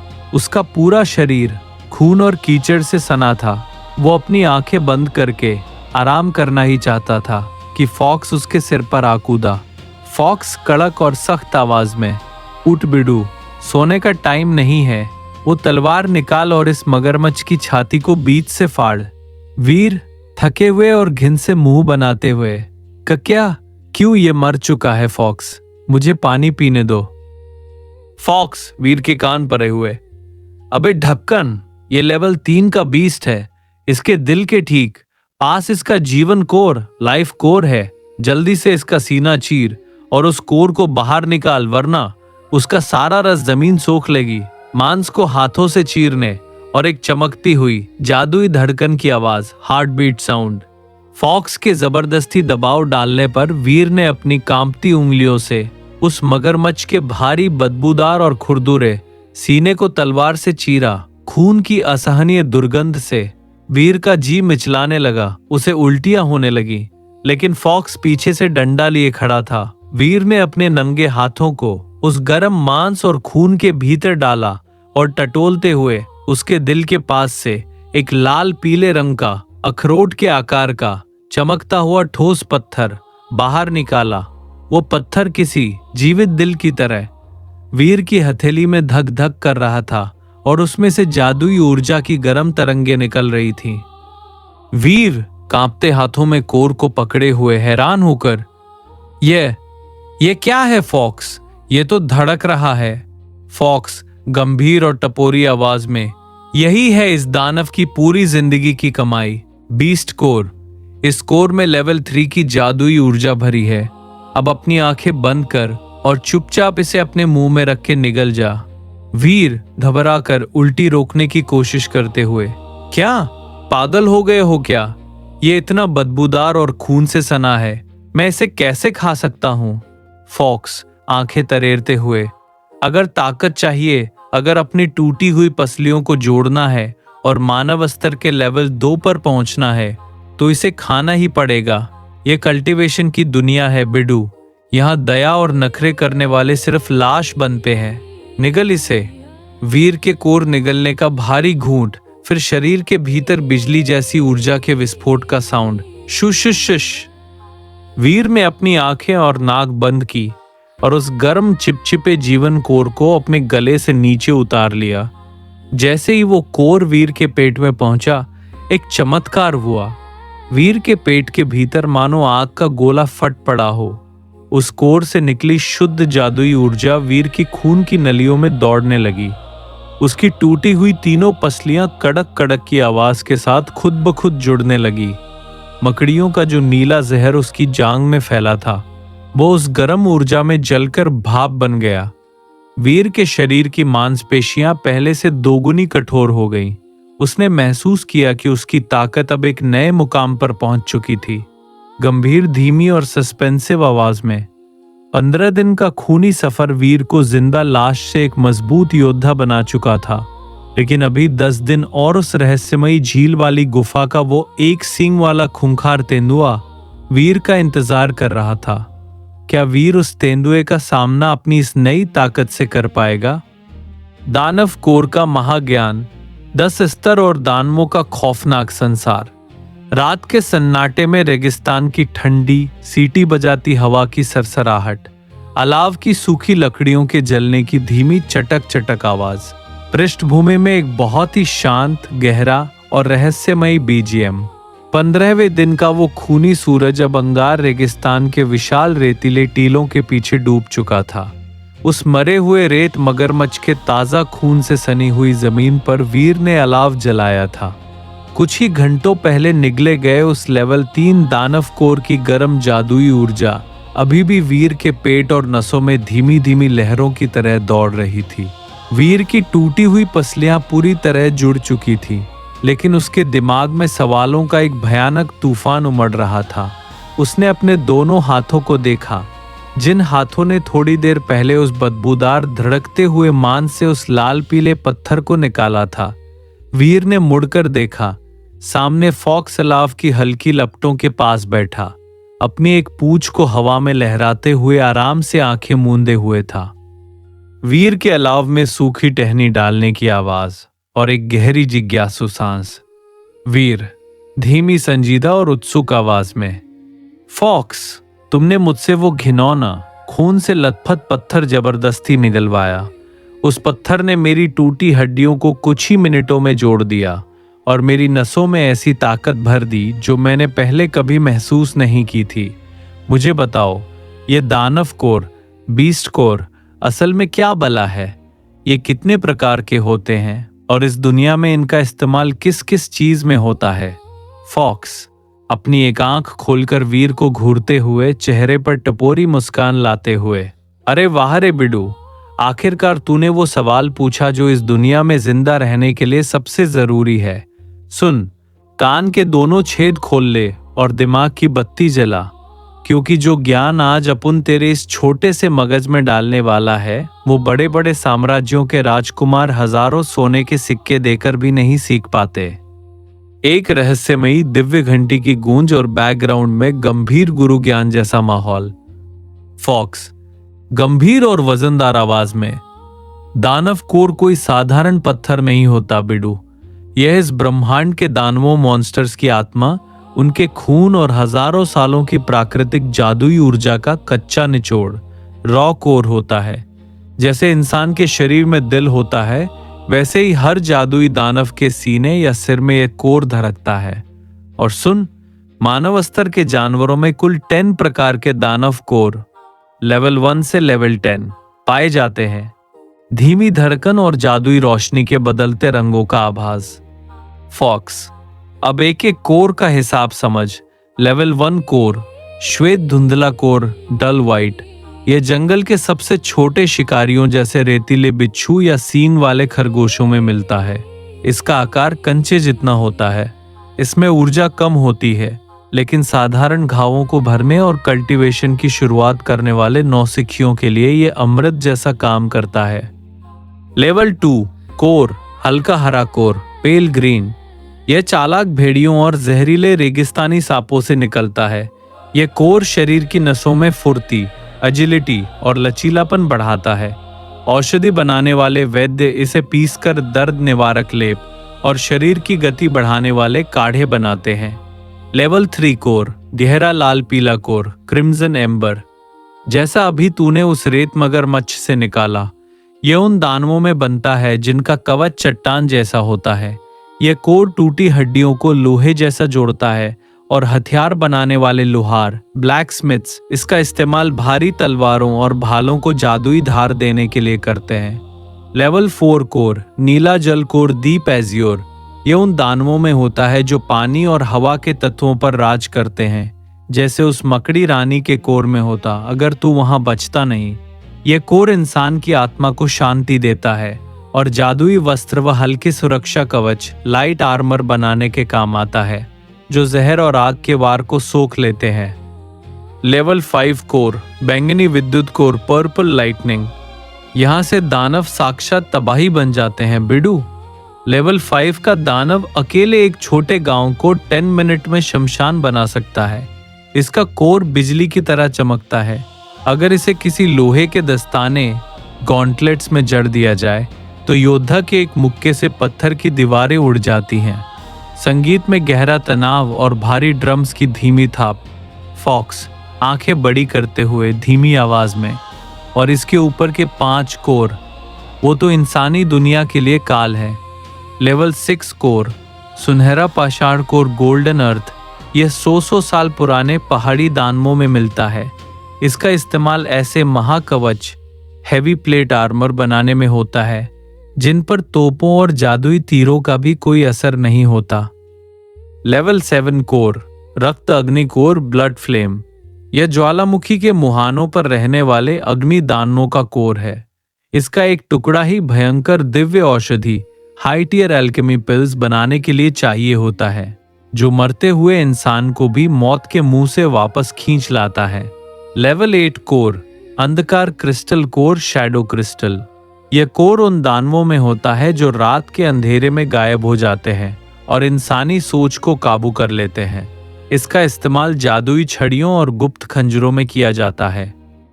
यह दुर्लभ से भी दुर्लभ होता है, किसी बड़े साम्राज्य की पूरी सेना मिलकर भी। लेवल 9 कोर, महाड्रैगन कोर, ड्रैगन कोर।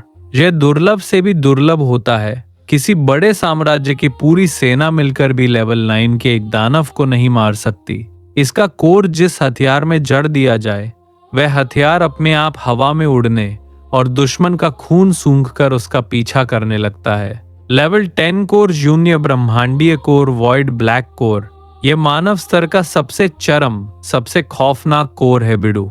यह दानव नहीं, साक्षात प्रलय होता है। एक लेवल 10 का दानव पूरे के पूरे साम्राज्य को निगल सकता है। इसका कोर जिस किसी ने भी कच्चा निगल लिया, या तो वह अमर हो जाएगा या उसका शरीर परमाणु बम की तरह फट जाएगा। हवा के झोंके से अलाव की लपटों का फड़फड़ाना, वीर का स्तब्ध सन्नाटा। फॉक्स की एक एक बात वीर के रोंगटे खड़े कर रही थी। वीर ने अलाव की लाल लपटों में अपने हाथों की परछाई देखी। उसे समझ आया कि जिस लेवल 3 के मगरमच्छ से लड़ते हुए उसकी 3 पसलियां टूट गई थी, वह तो इस खौफनाक सीढ़ी का सिर्फ तीसरा पायदान था। अभी लेवल 4, 5, 10 तक के ऐसे ऐसे दानव इस दुनिया में मौजूद थे जिनकी सिर्फ एक दहाड़ से इंसान का दिल फट सकता था। और फॉक्स, तुमने कहा कि इनसे सिर्फ ताकत नहीं मिलती बल्कि इनसे हथियार, कवच और औषधियां भी बनती हैं। फॉक्स ताली बजाते हुए, हाँ रे बिडू, इस दुनिया में 4 सबसे बड़े धंधे इन्हीं कोर के दम पर चलते हैं। पहला, रस विद्या, एल्केमी। बड़े बड़े हकीम और वैद्य इन कोर को जड़ी बूटियों के साथ तांबे की कड़ाही में उबालकर जादुई गोलियां, एलेक्सिर्स बनाते हैं जो योद्धाओं के स्तर को एक झटके में अपग्रेड कर देती हैं। दूसरा, शस्त्र निर्माण, ब्लैकस्मिथिंग। जब लोहार किसी साधारण तलवार में लेवल 3 या 4 का कोर पिघलाकर मिलाता है तो वो तलवार आग उगलने लगती है या लोहे को मक्खन की तरह काटने लगती है। तीसरा, सुरक्षा कवच और दस्ताने, आर्मरी। इन कोर की ऊर्जा से ऐसे दस्ताने और छाती के कवच बनते हैं जो दुश्मन के तीरों और जादुई हमलों को हवा में ही भस्म कर देते हैं। और चौथा, जादुई सरणी, मैजिकल अरेज फॉर्मेशंस। बड़े बड़े शहरों और महलों के चारों तरफ जो जादुई ढाल होती है वो जमीन के नीचे गड़े इन्हीं सैकड़ों दानव कोरों की ऊर्जा से चलती है। रात के तीसरे पहर का सन्नाटा, दूर किसी पहाड़ी से किसी अनजान विशालकाय जीव की धीमी और थरथराती हुई गुर्राहट। फॉक्स की बातें खत्म होते ही चारों तरफ फिर से वही रेगिस्तानी सन्नाटा पसर गया, लेकिन उस सन्नाटे में दूर, बहुत दूर हिमाद्री के पहाड़ों और झीलों की दिशा से एक ऐसी गुर्राहट की गूंज आई जिसने उस सन्नाटे को चीर दिया। वीर का दिल एक पल के लिए कांप गया। वह समझ चुका था कि रेगिस्तान के इन 25 दिनों के बाद जो जंगल और झील आने वाली है, वहां उसका सामना किसी साधारण जानवर से नहीं बल्कि अपनी पहली असली परीक्षा से होने वाला था। फॉक्स अलाव की तरफ देखते हुए बहुत ही ठंडी और गंभीर आवाज में, समझ गया ना बिडू, ये दुनिया कमजोरों के आंसुओं पर नहीं, इन कोरों से निकलने वाले खून और ताकत पर चलती है। कल सुबह से तेरे रेगिस्तान के आखिरी 10 दिन शुरू हो रहे हैं। अब तुझे सिर्फ बचना नहीं है, आगे जो भी दानव टकराए उसकी छाती चीरकर उसका कोर निकालना सीखना है। धीमी, गंभीर और सस्पेंसिव आवाज में दानव कोरों के इस महाज्ञान ने वीर की आंखों से अज्ञानता का पर्दा हटा दिया था। अब 16वें से 25वें दिन के सफर में वीर का सामना किन नए खूंखार दानवों से होने वाला था। रेतीले भेड़ियों का महाचक्रव्यूह, तलवारबाजी का दूसरा स्तर और घ्राण शक्ति का जागरण, दोपहर की झुलसाने वाली चिलचिलाती धूप का सन्नाटा, गर्म हवा की धीमी सनसनाहट, शू, और दूर से एक साथ कई भेड़ियों के रोंगटे खड़े कर देने वाली खूंखार गुर्राहट, ग्र ग्र। दोपहर का दहकता सूरज और भेड़ियों का घेराव। रेगिस्तान के 18वें दिन की वो दोपहर किसी भट्टी जैसी तप रही थी। सूरज ठीक सिर के ऊपर आग उगल रहा था। वीर एक बंजर, सूखे टीलों से घिरी पथरीली घाटी के बीच से गुजर रहा था। उसके हाथों में उस मृत डाकू सरदार की भारी टेढ़ी तलवार थी और पीठ पर कसी थी वही भारी काली तलवार। तभी हवा की दिशा बदली। हवा में सड़े हुए बासी मांस और जंगली जानवरों के लार की तीखी बदबू फैल गई। वीर के कदम वही थम गए। चारों तरफ के रेतीले टीलों की चोटियों पर एक एक करके लाल आंखों वाले 6-6 फीट लंबे 10 रेतीले खूंखार भेड़िए, सैंड वॉल्स, उभरने लगे। उनकी भूरी काली खाल पर नुकीले कांटे जैसे बाल खड़े थे। उनके मुंह से झागदार लार तपती रेत पर टपक रही थी और उनके दांत खंजर जैसे चमचमा रहे थे। ये कोई आम जंगली भेड़िए नहीं थे, ये मानव स्तर के लेवल 2 के संगठित शिकारी थे। फॉक्स के तुरंत हवा में उड़कर एक ऊंचे पत्थर पर बैठने का साउंड और पूंछ हिलाने की आवाज। फॉक्स गंभीर और सतर्क आवाज में, अलर्ट हो जा बिडू, ये रेगिस्तान के सबसे धूर्त शिकारी हैं, रक्त पिशाच भेड़िए। इनकी खासियत ये है कि ये पहले अकेले अकेले आकर शिकार की ताकत और तकनीक को परखते हैं और जब शिकार थक जाता है तो पूरा झुंड एक साथ टूट पड़ता है। अपनी वात प्रहार शैली के दूसरे स्तर को याद कर, वरना शाम का सूरज देखने से पहले तेरी हड्डियां इनकी आंतों में होंगी। वीर तलवार की मूठ को दोनों हाथों से कसते हुए आंखों में अंगारे लिए। आज या तो ये रेत मेरा कफन बनेगी या इन भेड़ियों का श्मशान। पहले भेड़िए की भयानक छलांग, रेत के बिखरने और पंजों के हवा को चीरने का तीखा साउंड, शूश। एक एक करके खूनी द्वंद। दोपहर का पहला पहर। पहला भेड़िया टीले से सीधे वीर की छाती पर झपटा। उसके अगले पंजे वीर के गले को फाड़ने के लिए खुले थे। वीर 1 इंच भी पीछे नहीं हटा। जैसे ही भेड़िया हवा में वीर के सिर के करीब आया, वीर ने अपने घुटनों को मोड़ा, रेत पर एक तीव्र स्लाइड मारी और अपनी तलवार को नीचे से ऊपर की ओर बिजली की गति से खींच दिया। खचाक! तलवार भेड़िए के पेट को चीरती हुई उसकी पसलियों तक उतर गई। भेड़िए की अंतड़ियां गर्म रेत पर बिखर गई और वो जमीन पर गिरकर तड़पने लगा, लेकिन वीर को सांस लेने का मौका भी नहीं मिला। दूसरे भेड़िया का जबड़ा वीर के बाईं जांघ पर झपटा और तीसरे ने पीछे से वीर के कंधे पर दांत गड़ाने चाहे। वीर ने जमीन पर एक चक्रवाती पलटी मारी। दूसरे भेड़िए का जबड़ा वीर के बूट से टकराकर फिसल गया, लेकिन वीर ने उसी गति में अपनी तलवार की धार से दूसरे भेड़िए की दोनों अगली टांगें काट दी। भेड़िया दर्द से चीखते हुए रेत में मुंह के बल गिरा। ठीक उसी पल वीर ने मुड़कर अपनी कोहनी तीसरे भेड़िए के थूथन पर पूरी ताकत से दे मारी। कड़क! तीसरे भेड़िए की नाक की हड्डी टूट गई और वीर ने बिना एक पल गवाए अपनी तलवार उसके खुले जबड़े के आर पार घुसा दी। चौथे, पांचवें और छठे भेड़िए का क्रूर हमला। तलवारों के टकराने और पंजों के चीरने की आवाज स्लैश। दोपहर ढलने लगी थी, लेकिन जंग और भी ज्यादा भयानक हो चुकी थी। चौथा, पांचवा और छठा भेड़िया अब वीर के दाएं बाएं से लगातार पैंतरे बदल बदल कर वार कर रहे थे। चौथे भेड़िए ने वीर का ध्यान भटकाने के लिए अपनी पूंछ से गरम रेत वीर की आंखों की तरफ उड़ाई। वीर की आंखें कुछ पलों के लिए चौंधिया गई।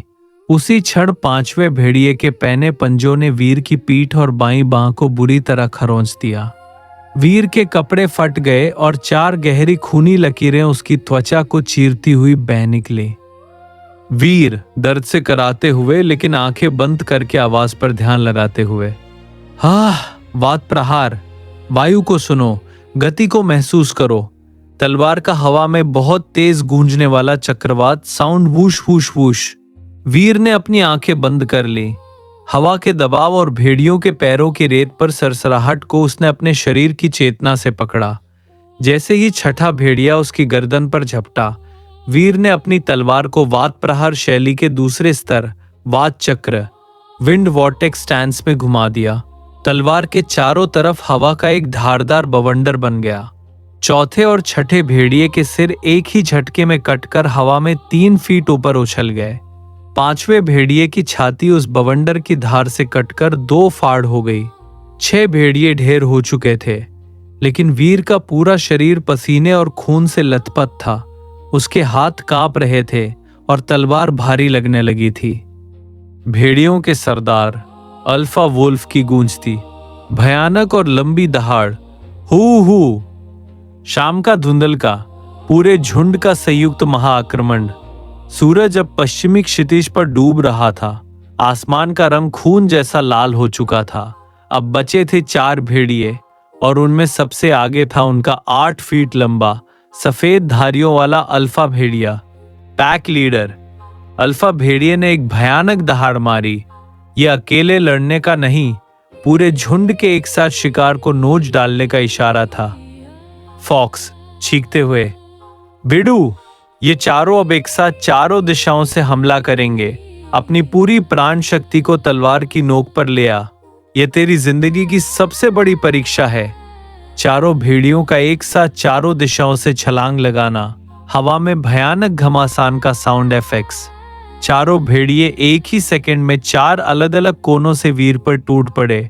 आगे से अल्फा भेड़िया, पीछे से 2 खूंखार भेड़िए और ऊपर से चौथा भेड़िया। वीर के पास बचने की कोई जगह नहीं थी। ठीक उसी क्षण वीर के भीतर छुपे महर्षि आग्नेय की चेतना ने एक सूक्ष्म आध्यात्मिक झटका दिया। वीर के दिमाग में वात प्रहार का दूसरा स्तर पूरी तरह अनलॉक हो गया। वात प्रलय, अष्ट दिशा प्रहार। वीर में अपनी पूरी आत्मा की ताकत से दहाड़ते हुए। वात प्रलय, तलवार से निकली हवा की 8 धारदार चापों का महाविस्फोट। शूश खचात घड़ाम। वीर ने अपनी जगह पर खड़े खड़े अपनी टेढ़ी तलवार को 8 अलग अलग कोणों में बिजली से भी तेज गति से घुमा दिया।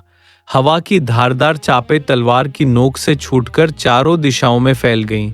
पीछे से आ रहे दोनों भेड़िए हवा में ही 3-3 टुकड़ों में कटकर जमीन पर गिरे। ऊपर से कूदने वाले भेड़िए की छाती बीच से फट गई और सामने से आ रहे अल्फा भेड़िए का दायां पंजा और आधा जबड़ा कटकर रेत पर गिर पड़ा। अल्फा भेड़िए की तड़प, वीर का भारी कदम और तलवार का सीने के आर पार होना। अल्फा भेड़िया जमीन पर गिरा, लेकिन वो अभी भी अपनी एक बची हुई आंख से वीर को फाड़ खाने के लिए घसीट रहा था। वीर हाफते हुए आगे बढ़ा, उसके माथे से खून बहकर उसकी आंखों में जा रहा था। वीर ने अपनी तलवार को दोनों हाथों से पकड़ा और पूरी ताकत से अल्फा भेड़िए के दिल के ठीक बीचों बीच घोंप दिया। अल्फा भेड़िए ने अपनी आखिरी सांस छोड़ी और शांत हो गया। अल्फा भेड़िए के शरीर से निकलती हरी नीली रोशनी का वीर की नाक और सांसों में प्रवेश, स्पिरिट अब्जॉर्प्शन। घ्राण शक्ति, सेंट सेंसरी अवेकनिंग का दिव्य जागरण। 10 भेड़िए मारे जा चुके थे। चारों तरफ रेत भेड़ियों के गर्म खून और मांस से पटी पड़ी थी। वीर ने फॉक्स के कहे अनुसार अपनी तलवार से उस अल्फा भेड़िए की छाती को चीरा और उसमें से लेवल 2 का गहरा हरा भूरा कोर बाहर निकाला। लेकिन जैसे ही वीर ने उस कोर को हाथ में थामा, उस कोर से निकली एक सूक्ष्म हरी धुआंधार ऊर्जा वीर की हथेलियों से होती हुई सीधे उसकी नासिका और मस्तिष्क के संवेदी तंतुओं, सेंसरी नर्व्स में समा गई। वीर अचानक अपनी नाक और सिर पकड़ते हुए चौंक कर, आह, ये क्या हो रहा है? मेरी नाक में, मेरे दिमाग में अजीब सी जलन हो रही है। वीर की आंखों के सामने सब कुछ बदल गया। उसने जैसे ही एक गहरी सांस ली, उसे मीलों दूर तक की गंध साफ साफ महसूस होने लगी। हवा में उड़ती एक एक पत्ती की गंध, जमीन के नीचे रेंगते कीड़ों की गंध और खून की एक एक बूंद की दिशा उसके दिमाग में एक नक्शे की तरह खींचने लगी। ये थी भेड़ियों के अल्फा की दिव्य घ्राण शक्ति, प्राइमल सेंट ट्रैकिंग एबिलिटी। वाह रे बिडू, तूने तलवारबाजी का दूसरा स्तर भी पार कर लिया और इस अल्फा की सूंघने की महाशक्ति भी तेरे अंदर जाग गई। अब कोई भी दुश्मन अगर आधा मील दूर भी छिपेगा तो तू उसकी गंध से उसकी गर्दन नाप लेगा। अचानक बहुत ही गहरा सस्पेंसिव और डरावना थ्रिलर बीजीएम, हवा में बर्फ जैसी ठंडी सरसराहट, क्षितिज पर नया साया, एक खौफनाक क्लिफहैंगर। वीर उस नए एहसास को समझ ही रहा था कि तभी उसकी नई जागी हुई घ्राण शक्ति ने हवा में एक बहुत ही अजीब ठंडी और सड़ी हुई इंसानी जहर की गंध पकड़ी। वीर ने तुरंत मुड़कर दूर एक ऊंचे रेतीले टीले की तरफ देखा। डूबते हुए लाल सूरज की पृष्ठभूमि में उस टीले की चोटी पर एक काले लबादे में लिपटा हुआ साया खड़ा था। उसके चेहरे पर चांदी का एक भयानक मुखौटा था और उसके हाथ में एक लंबी कंकाल जैसी जादुई लाठी थी। वो साया कई घंटों से वीर की इस पूरी खूनी लड़ाई को खामोशी से देख रहा था।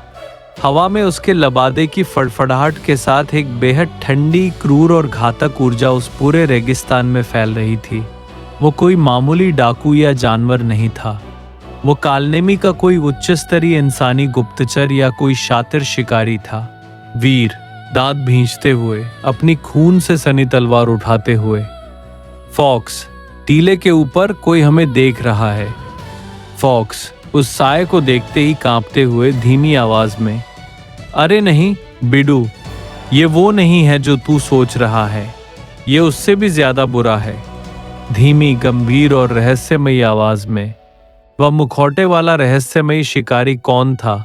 क्या वो वीर के हाथ के जन्म चिन्ह की तलाश में आया था या कालनेमी का कोई खतरनाक सेनापति था?